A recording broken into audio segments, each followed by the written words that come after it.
Hello everyone, myself Abhishek Satra. Hi everyone, myself Shubhra Sadra. We are Wellness Coach. তো আজকে আমরা কিন্তু একটা অসাধারণ টপিকের উপরে কথা বলবো যেটা আপনাদের ডেইলি লাইফস্টাইলের জন্য কিন্তু ভীষণভাবে হেল্পফুল হবে। কারণ আমরা জানি সামনেই কিন্তু আসছে সামার সিজন, মানে হচ্ছে গ্রীষ্মকাল। আমরা কিন্তু অলরেডি উইন্টারের শেষের দিকে রয়েছি।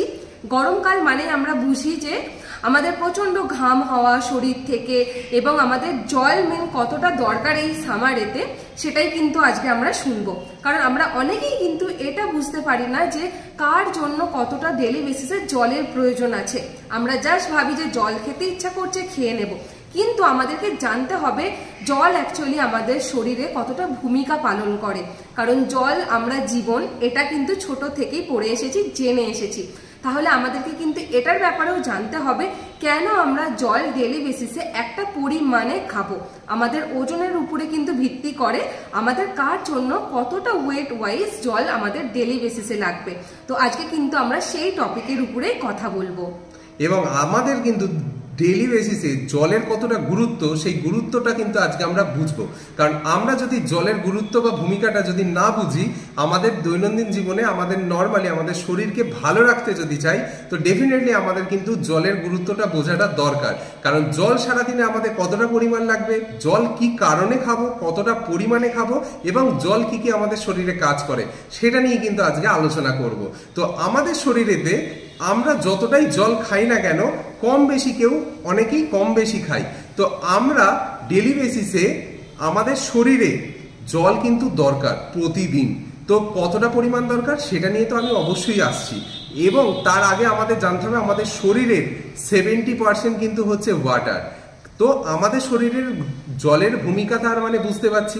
যেমন আমাদের বলা হয় যে 3 ভাগ জল 1 ভাগ স্থল, ঠিক তেমনই আমাদের শরীরের ক্ষেত্রেও কিন্তু 70% হচ্ছে ওয়াটার আর বাকিটা হচ্ছে আদার্স। ওকে, তো আমরা যদি জল কম খাই, জল কম খেলে আমাদের কি কি সমস্যা হতে পারে, সেটাই কিন্তু আজকে আমরা এখন আলোচনা করব। তো আমাদের জল কিন্তু ডেইলি বেসিসে প্রপার পরিমাণে কিন্তু দরকার। যেমন আমরা সারা দিন সকাল থেকে রাত পর্যন্ত খাবার খাচ্ছি, ঠিক তেমন ভাবেই কিন্তু আমাদের জলকেও ডেইলি বেসিসে সেই হিসেবে কোয়ান্টিটি ফলো করে কিন্তু ইনটেক করতে হবে। তো আমরা এবার শুনবো কিন্তু জল অ্যাকচুয়ালি আমাদের শরীরে কি কি কাজ করে। আমরা যদি জলের কাজটা বুঝে যাই, তাহলে কিন্তু আমাদের কাছে এই ব্যাপারটাও ক্লিয়ার হয়ে যাবে। জল তাহলে আমাদের ডেইলি বেসিসে খাবারের পাশাপাশি ঠিক কোয়ান্টিটি ফলো করে খেতে হবে। জল আমাদের শরীরে, জল যদি আমরা ঠিকঠাক পরিমাণে না খাই, কারণ আমাদের জল শরীরে আমাদের তাপমাত্রাকে নিয়ন্ত্রণ করে।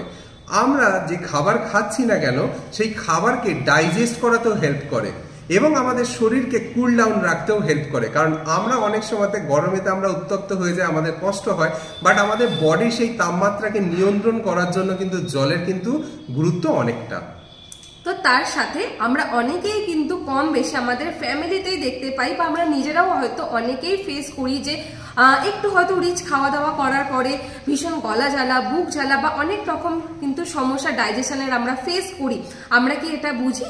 আমাদের শরীরে কিন্তু অনেক সময় জলের ঘাটতির কারণে আমাদের ডাইজেশন প্রবলেমও কিন্তু আসে, এবং ডাইজেশন যদি আমাদের প্রবলেম হয়, সেক্ষেত্রে কি হবে? এক, গ্যাস অম্বলের সমস্যা, অম্বল হওয়া। সেকেন্ড হচ্ছে আমাদের স্কিন। আমরা প্রত্যেকেই স্কিনকে ভালোবাসি, আমরা চাই স্কিনকে আরো বেশি বেটার রাখতে, তাই তো? আমাদের কিন্তু জল যদি শরীরে কম পরিমাণে আমরা দিতে থাকি, আমাদের কিন্তু তার রিয়াকশন স্কিনের উপরেও দেখা যায়। স্কিনে কিন্তু প্রচুর টাইপের পিম্পলস থেকে শুরু করে র্যাশেস কিন্তু আমরা দেখতে পাবো। আর এই গরমে যদি আমরা বিশেষ করে জল কম খাই, তাহলে কিন্তু আমাদের বডি খুব তাড়াতাড়ি ডিহাইড্রেট হয়ে যাবে। সেক্ষেত্রে স্কিনের প্রবলেমের পাশাপাশি আমি মেন যেটা বললাম, ডাইজেশন প্রবলেম এখন যে ঘরে ঘরে, তার কিন্তু রেশিও প্রচুর পরিমাণে বেড়ে যাবে। তো জল যদি আমরা প্রপারলি খাই, ডাইজেস্ট যদি প্রপারলি হয়, তো তাহলে আমাদের হরমোনাল ব্যালেন্সও কিন্তু ঠিকঠাকভাবে হবে। শুধু হরমোনাল ব্যালেন্স না, আমরা যে খাবার খাচ্ছি, খাবার তো আমরা খাই, আমরা যা কিছু খাই না কেন সেটা হচ্ছে খাবার, বাট আমরা খাবার থেকে আমাদের শরীর যেটা অ্যাবজর্ব করে সেটাই হচ্ছে কিন্তু নিউট্রিশন। তো যেটাকে বাংলায় বলা হয় পুষ্টি। তো পুষ্টি আমাদের শরীরে পর্যাপ্ত পরিমাণ শরীরের প্রতিটা কোষে কোষে পৌঁছানোর জন্য সেই কাজটাও কিন্তু আমাদের জল কিন্তু ব্যবহার, জলের কারণে কিন্তু হচ্ছে।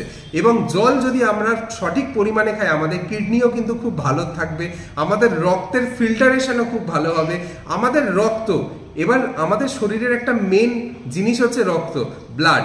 তো আমাদের শরীরের রক্তের যে প্লাজমা থাকে সেই প্লাজমার 90% কিন্তু হচ্ছে ওয়াটার সোর্স থেকে। তো ওয়াটার যদি আমরা ঠিকঠাক ভাবে না খাই, আমাদের ওয়াটারের যদি ঘাটতি হয়, আমাদের শরীরে কিন্তু রক্তেরও ঘাটতি হবে। এবার আসি যে আমাদের মেন যেটা লক্ষ্য,